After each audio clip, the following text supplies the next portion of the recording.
હરણાના ટોળા હાલ્યા જતા હોય પણ સૌરઠનો વાળો કાઠી કે વાળો રાજપૂત એના ઉપર ઘા કરતો નથી. વાળાની સીમામાં એ સુંવાળા પશુ નિર્ભયપણે ચારો કરે છે. એનો શિકાર કરવા આવનારને સાચો વાળો રાજપૂત પ્રાણ સાટે પણ ગોળી છોડવા દેતો નથી. વાળો હરણાને પૂજે છે.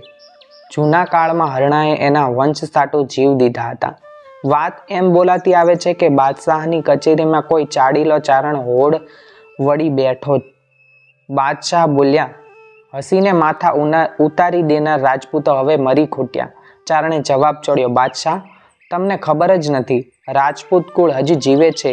એવા પડ્યા છે કે એક સામટા 7 દીકરાના સિર વધેરી લ્યો તોય હસતા હસતા સાતેના મોત ઓળઘોળ કરે અને સાતેની આંખો પગ હેઠળ ચાંપે. આંખમાંથી એક આંસુડે ન દળવા દે.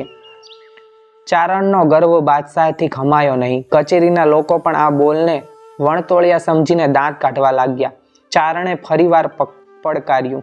7 દીકરાની આંખ્યું હસતા હસતા પગ હેઠળ ચાપનાર હઠાળા રાજપૂતો પડ્યા છે અને બાદશાહ વખના પારખા ન હોય. દાંત કાઢીને કોઈ રાજપૂતને બદનામું દ્યોમાં બાપ.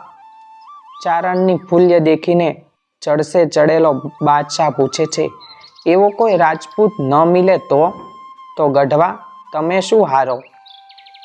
હું હારું મારા પંડના દીકરા. ઠીક ચારણ, આજથી તમારા દીકરાને અમારી અટકાયતમાં લેખજો. આજથી 6 મહિનાની અવધ આપું છું. લઈ આવો એવા રજપૂતને એના 7 દીકરા સોંધતો અને શરત પાળી બતાવો. રાજપૂતને હું 2 પાસે રમીએ. એના 7 દીકરાના ડોકા ઉડે ને રમતો રમતો બાપ એની આંખો ચાંપે. ફેર પડે તો તારા દીકરાને પણ જલ્લાદ પાસે કપાવ. જા ગોતી આવ. 7 પુત્રોને બંદીખાને સોંપી ચારણ ચાલી નીકળ્યો. ગામો ગામને રાજ્યો રાજ્યમાં આથડે છે. ક્ષત્રિયોની પાસે એક સાથે 7 પુત્રોના માથાનો સવાલ કરે છે.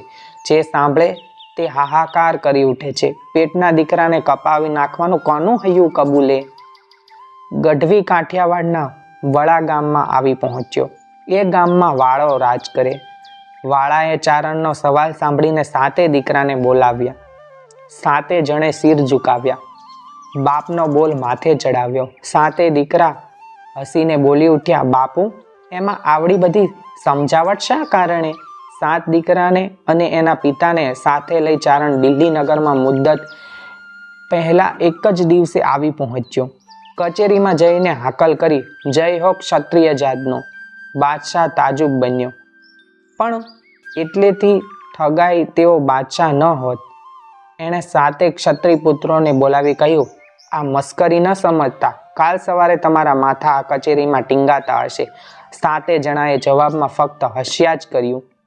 બાદશાહે ફરી ફાંફા માર્યા. બેવકૂફ બાળકો, વિચાર કરો. રાજપૂતોએ હસ્યા જ કર્યું. વાળા દરબાર તરફ જોઈને ખુન્નસ ભર્યા નેત્રે બાદશાહ બોલ્યા, દરબાર, દાન લેવાની રીત જાણો છો? જાણું છું, છતાં ફરમાવો. જુઓ, દાન દેતી વખત ખુશાલી રાખવી પડશે. દાતાનો એ ધર્મ છે કે કચવાતે દિલે દાન ન દેવાય, કેમ કે મંજૂર ન થાય.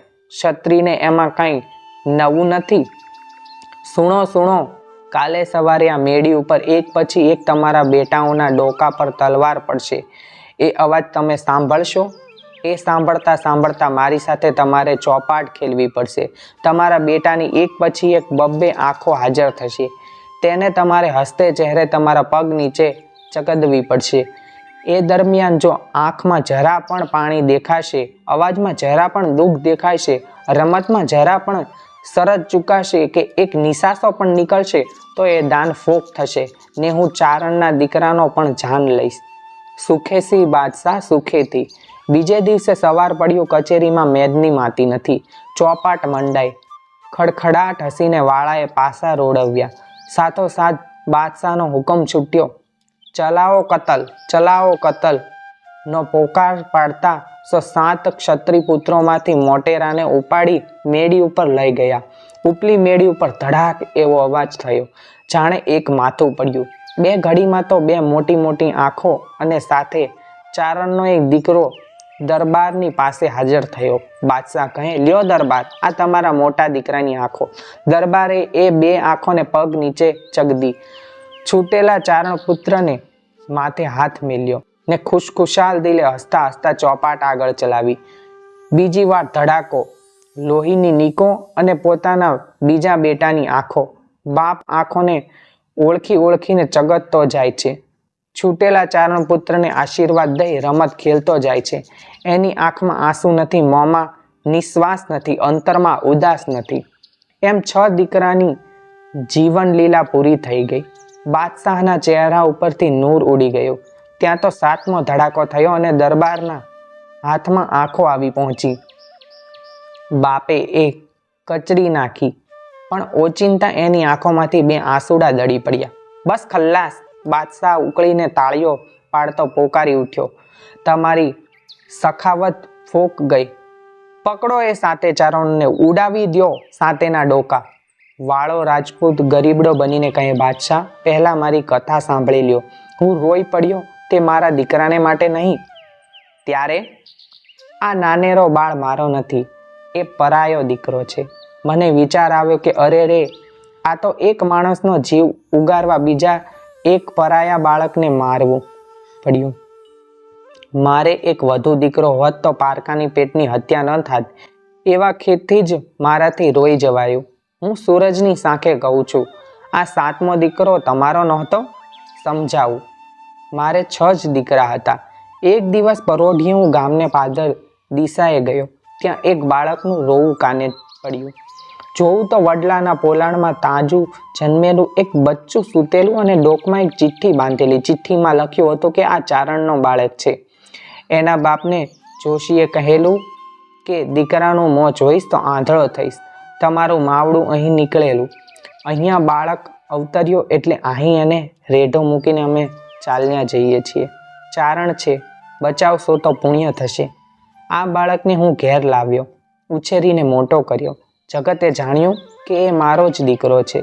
જ્યાં પના આજ રોઉં છું, કારણ કે એક દીકરાની ખોટે આજ એ નાનેથી ઉછેરવા માટે એક પારકા દીકરાનો પાણ ગયો. શાબાશ શાબાશ, ગભરાશો નહીં. નથી એ ચારણ મર્યો કે નથી મર્યો તમારો એકેય દીકરો. અરે બાદશાહ, હવે મસ્કરી શી કરો છો? પહેરેગીરે 7 દીકરાને હાજર કર્યા. મેડી ઉપરથી 7 દીકરા આવી ઊભા રહ્યા. ક્ષત્રિય બચ્ચા બાદશાહ લોહીનો તરસ્યો નથી, એને કસોટી કરવી હતી. ત્યારે આ આંખો કોની? મારા દીકરાને બદલે કોણ મર્યું? 7 હરણા. આજથી એ પરગજુ હરણા મારે ને મારા તમામ વંશજોને પૂજવાના પ્રાણીઓ બન્યા.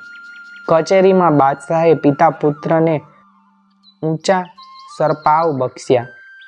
તેની બેસુમાર તારીફ કરી અને પાછા કાંઠિયાવાડ વળાવ્યા.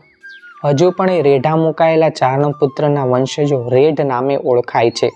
આ વાર્તાના લેખક ઝવેરચંદ મેઘાણી છે અને આ વાર્તા સૌરાષ્ટ્રની રસધારમાંથી લેવામાં આવેલ છે. જો તમને આવા જ વિડીયો ગમતા હોય તો વિડીયોને લાઇક કરો, શેર કરો, સબસ્ક્રાઇબ કરો અમારી ચેનલ. આપણું સાહિત્યને બાકી મળીશું નવા વિડીયોમાં અમારી ચેનલમાં. ત્યાં સુધી જય હિન્દ, જય ભારત દોસ્તો.